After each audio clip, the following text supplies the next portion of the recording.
Why that little like half a second time loss tipped me over 2.5 seconds? I'll make the rules.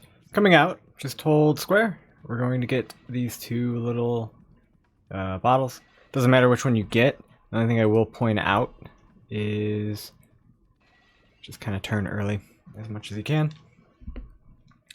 We will be going Coming up here. race first, and then we'll be getting into Speedway time trial. So a beginner lap again for Honey might look something like this.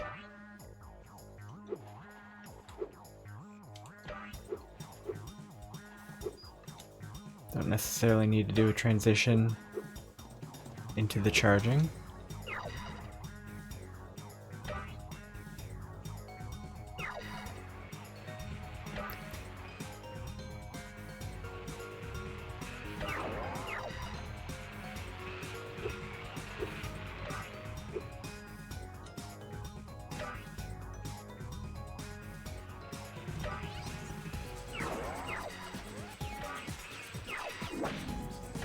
You can go in through that honey hive, but you don't necessarily have to. It's another one where you won't struggle too much to get first, but it does get a little bit harder than before. Fastest results, you can go through here, like so. More normal, speedy pass through. Looks something like this. For that, I like to be down enough and get high enough to get a decent pogo transition. David, Careful not to cut too much. Everybody selects shave my head. Would you shave your head with me? You can do a pogo off of this flower petal, this further one.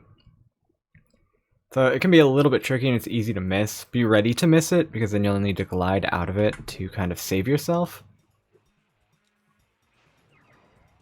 I generally like to springboard off the front for all petals, but I think as long as you get a quick enough pogo, it doesn't make too much of a difference. So then we come up here. Again, trying to stay low when I can, but not, overdoing it. Make sure you transition to that charge kind of late. Here I like to get myself down close to the water. If you're angling yourself down, as long as it's not too harsh, you're going to kind of bounce off the lowest point you can be in the water. So you're never really in any danger of going into the water if you're going down. The biggest danger is like the call of the void that is always present at this moment. Just desire to just press square and just throw the run. Anyway, so here we have honey hive ramps. These are kind of tricky. This is optional, a little bit quicker. So I'll just show it through, just like so, and we end. I like to get down a little bit further before I do flap up. So I like to flap up, so I'm just a bit above. Now for these honey hive ramps, the way I like to kind of think about it is I'm going to aim for a little bit under the halfway point being this, where these two lines meet. And I'm really just going to kind of do one of these. So you'll see here, I'm going down left, and then I'm going to switch it around. So it's going to take me off ramp very nicely into a right there. So down left to pure right. And you're going to have to get a feel for this. You can get ones that are far too high if you go up too high. And you can get ones that just don't make it very far if you go too low. Worst case scenario is you can just charge through. I would recommend you could charge or you could pogo. It doesn't make too much of a difference. Or you can try with this ramp, maintain some speed here. So you can see, like I said, I'm aiming lower, but aiming lower is, I'm turning earlier than that. And Spyro really doesn't breach too much further. above this halfway point. So you can see he's like a head and like some shoulders above. And that takes me pretty... Actually, let's see. That's about what I want to hit anyways. Like I said, you can really go too high and you kind of lose some time, or you can go too low. It's not as big of a deal. You glide out of it. With being too high, you have to kind of fix it a little bit more than if you were too low. It's just brushing through. If you're trying to think of it like a kiss, it's kind of similar to the one in Mushroom Speedway. You're doing like this mid-time smooch, so it's not a quick pack and you're not making out. Keep watching. You can carry this pogo a little bit later than I did before you jump up to go up high. Here we have another honey hive ramp. So this one is similar, just obviously the opposite direction. I'm gonna aim to get Spyro again, not too much breached beyond. This one was a little bit lower, it looks like, maybe. Yeah, maybe. And you can see the height that I end up getting. Now with this one, you want to aim in here because obviously this is where the ring is. This one you have to adjust yourself a little bit more than the previous one. If you're too high, you do absolutely need to kill your speed, kill your height, charge down or glide down into it. If you're charging, you can just kind of veer off left. Typically we do left because I think that's just, it favors this direction that you're going anyways. You just kind of swoop a little bit more left. So I kind of do it here because I think that was actually a bit much, it looks like. But ideally you're not going too deep in there. That one's not a ramp, this one's just a pogo out. Try not to go too deep. For this part, you kind of really want to stay on the edge, but also try not to miss. Now this is kind of a tricky spot. It's not a big deal if you go for this. You can glide out of this, but you can land on this rail and do another pogo, and then you kind of start the same. This one I find, and maybe it might differ for you, I find aiming kind of more left than what feels natural helps.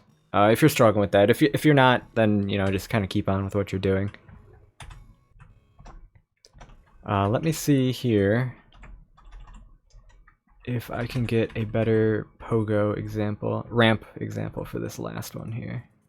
See how this one looks. This one was a better height. You can see I take a more direct line as opposed to that looping, very looping left ramp. See, and this one, I really, as I'm exiting, I'm kind of, my head's basically in line with this halfway point. So this one's a little bit more reasonable. And you can see as a result, I'm going directly to there. I don't have to kill my height. I do a little bit of a turn. I don't think I needed to. And I land just like so.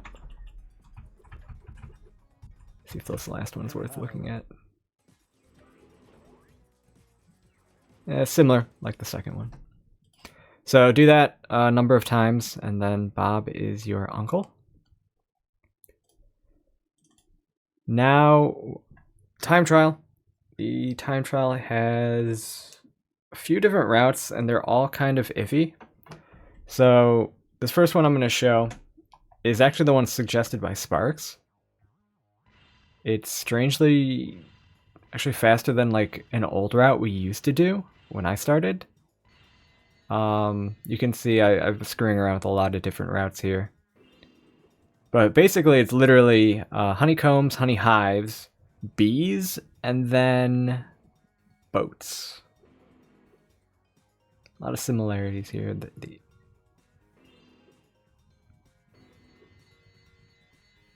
What I like about this one is for the TAS route, we go this direction for the bees. For another route I'm going to show afterwards, we don't. I kind of screw up there, but it's not the biggest deal. You would have pogoed off of where I missed. Keep in mind these petals are not all solid. So the ones I go for are the ones that you want to hit. Or you could alternatively always hit the center part with the seeds. but that's not always going to work out. So you can see 103. Probably can push it a little bit more. But let's just watch this honey. Let's just watch the B part again. So you can see I go stem, that's the seed part, excuse me, right. This one's kind of right, but it's not drastic right. This one's kind of straight. I miss. This one is a right as well. It's kind of straightish right, and this one's right. Just like so. That one, you might actually be able to do another pogo off of this. I believe it would be right. Should be this one. Unless it's this one. They both work. We're good. Yeah, this one's pretty easy. Like I said, there's a different one where it doesn't matter. You don't need the history lesson. That's not what you're here for. The other one you can do obviously starts the same. They all start pretty similar. One quick tip I will give: you can really kind of try to push the lines that you take for these honeycombs. You can go low, and you can kind of. I do it more so in the TAS route because it makes more of a difference there. But if you were trying to push your time a little bit more, you can optimize where you go through. So it could be a little bit more left right here. But anyway, this is the more common standard route that people tend to jump up to. It's kind of a pain in the butt. I don't know that I necessarily recommend it all that much. But it does serve as like an intermediate stepping stone between the route I just showed you and the TAS route. I'll talk more about this. I just want to give you a clean take through here. Again, I had a little bit of a mess up right there. Just playing around with a bunch of different routes, that's all.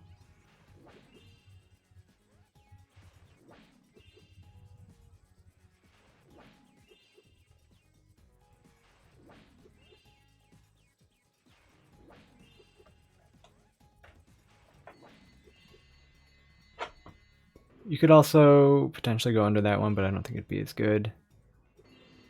You can do ramps off of those as well. So this one is what, a 58? 58.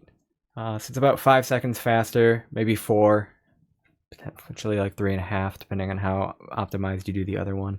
It's kind of difficult, and it has some elements of the TAS route. So let's talk about these.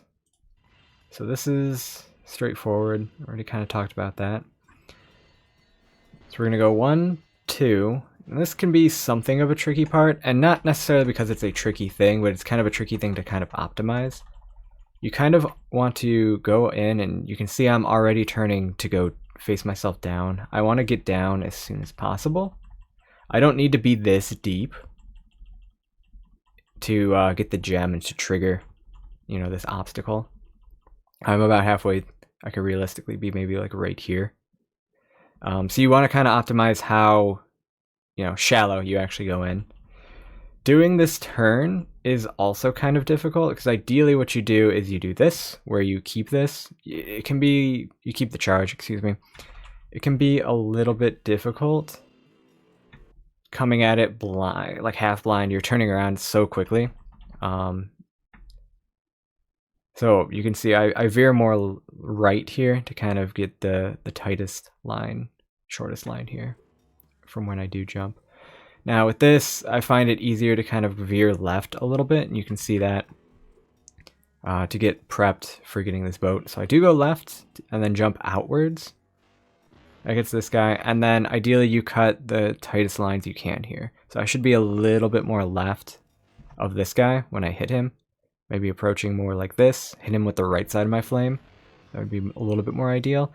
And I could also be a little bit lower.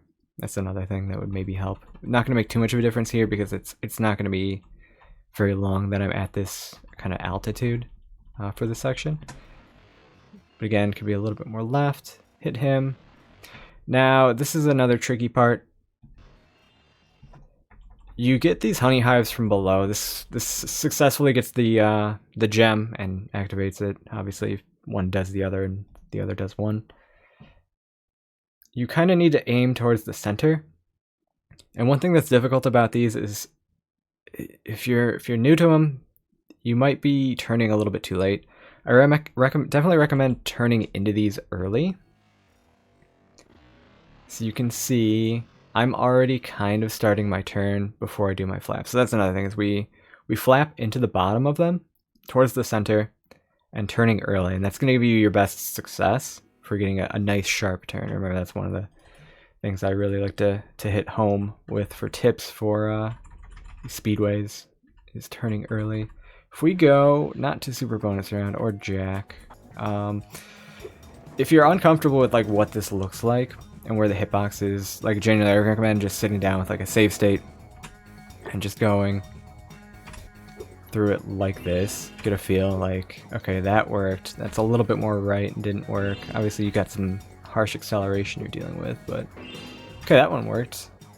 It's not, it's decently generous around the center, but the center is like the best point, and you would want to do this, you know, perpendicular to kind of what you did too. Get a feel for that as well. So taking a little bit of time to really like understand the hitbox is something I recommend.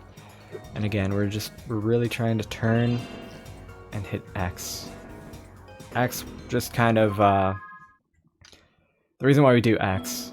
So if I'm just not doing X, I could turn a little bit down early, but X kind of glues us to the top of these honey hives, top of the bottom of the top of the bottom. It glues us to the plane right here that we're trying to stick to a little bit more. So there's a little bit more margin for error that we're not accidentally going to turn down too early. Let's back this up because I don't remember what we're looking with here.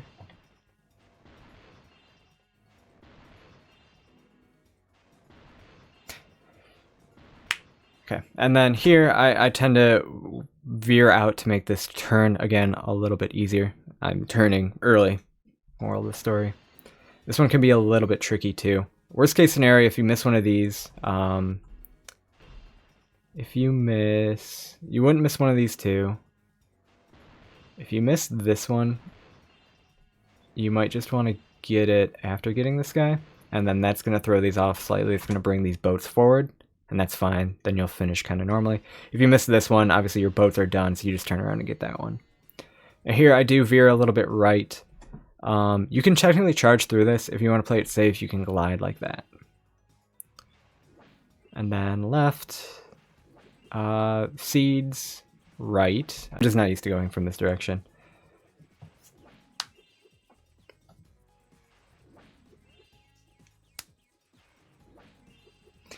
With the rest of this, I think it's pretty straightforward. There is one ramp. I don't quite get it. There's two ramps. You can take that a little bit higher. Actually, that might have worked, honestly, but it would save you a little bit of time. That one could be a bit of a pain in the butt. Like I said, it's a few seconds of difference. The one thing that's often criticized about this is you can do the TAS route, which is what I'm about to show you. And if you screw up the TAS route, you usually end up somewhere in this 58 to like 58 to 60 second range. So it's like, why even bother learning that route if, you know, it's just gonna end up like that. Play around with that route, see if you like it.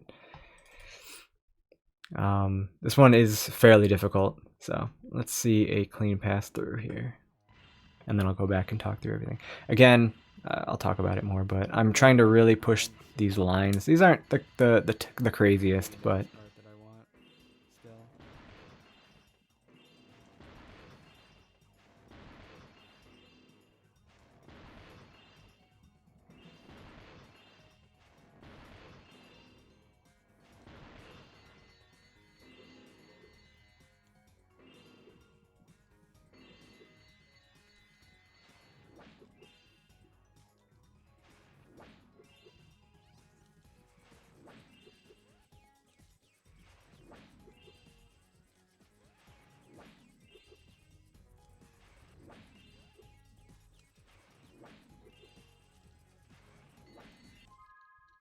and there you go. You can see I'm trying to really get low, push Spyro a little bit. This isn't the best, but here's a good example. Don't really have the time. RTA, I'm a little bit safer. If I'm doing an IL, then I'll be pushing like crazy. So here you want to start turn and get low. You can turn too early, it's very easy to do. This one, again, I'm turning and flapping into it. I'm not hitting it and then turning. Get this. This guy can be tricky. I'll talk about kind of backups for these boats afterwards. But one thing that'll help this boat, and especially all these boats coming, is genuinely pushing your lines here with the honeycombs. I know it seems like it's just going to be a little bit, but that little bit can really make a difference where this guy ends up. Sometimes you'll just miss him, especially this next guy right here. So this is pretty okay. So again, this one I go out pretty wide. That's another notable thing. Just to guarantee that I can turn in enough. You could probably take this a little bit tighter. It's not the end of the world. The time I end up with is really good, but RTA wise you can do, I don't know, like half a second better, pretty reasonably. Somewhat reasonably. From here, you can do that. Straight into him, turn up. This one you can see I get pretty late under the honey hive. It's pretty deep in, but again that X flap kind of saves me, and I'm turning to go down, you know, as soon as I've hit the top there, really, of that honey hive, top of the bottom.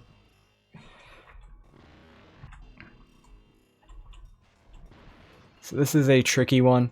If you are too slow, this guy will have passed far too much. But you really need to do a lot of pre-turning, and not just turning, you know, on your current plane. You also want to be turning to go down, just like so. And you get him. Sometimes it feels like you just barely get him.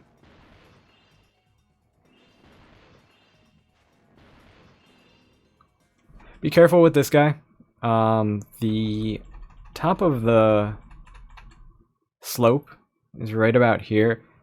Depending on how good you're doing, he can be deeper down or further up, and it's very easy to just be holding forward, you know, up to go down, and you just end up in the nacho cheese there, and your day is ruined and your disappointment is immeasurable.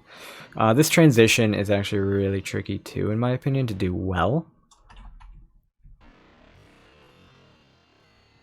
So I take this fairly wide out. Ideally, you would want to take it right about into here, really notch yourself in.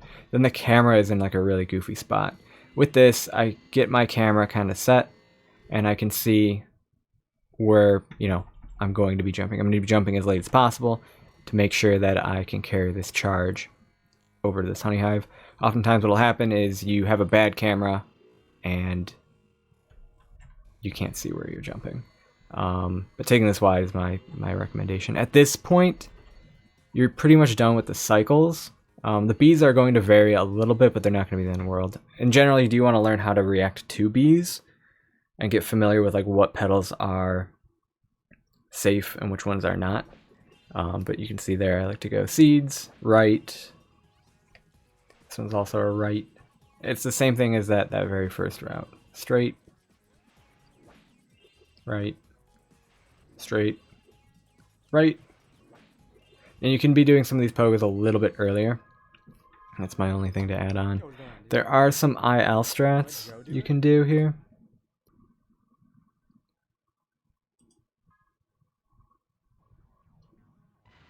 So again, here's the IL. You can kind of zip around. That one doesn't add too much to it, but it does make it a little bit earlier to hit all these cycles.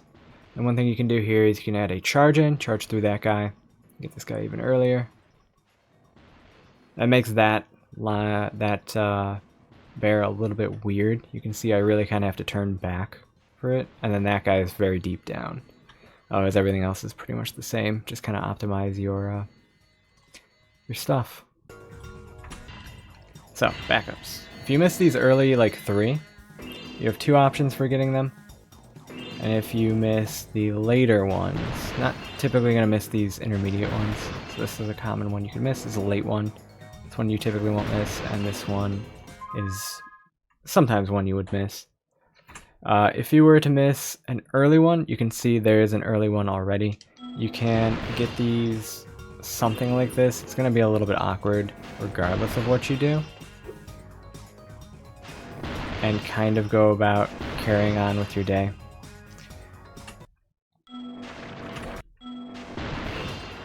You can also get the early or late ones after getting bees. So the late ones you're only going to want to get after bees. Assuming your bees go well, they'll be right in front of you. The early ones you're going to have to chase after. Again, going at the direction that they're coming from. Something like that, or like that.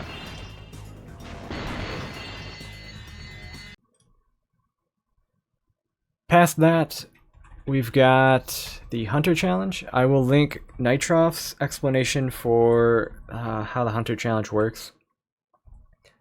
I do recommend giving it a watch, although I wouldn't label it as a necessity.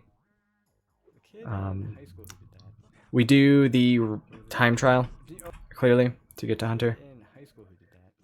It's not too much different for doing the race. So to start with, what we're going to do here is we're going to essentially hug the inside wall and jump when we need to. We're going to do full jumps. So I see I immediately crank left. I need to do a jump here, so I full jump. We're going to take 1 damage. Need to jump there, so I do a full jump. Now I need to transition right because the inside line is over here. Taking 1 damage so far. I need to jump because there's something in my way. There's a breadstick. Still on the inside line, that's 2 damage. I need to jump, full jump.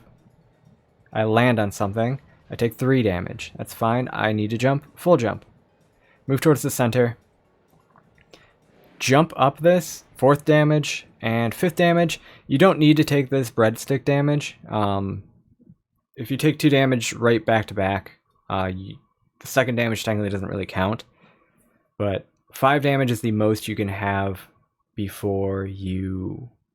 If you get hit a 6th time, you'll get abducted, regardless. There's some slight... Yeah, no. Just keep that in mind. But we do this to optimize 5 damage. That guy will go out in front of you, and you can literally just hold X at this point.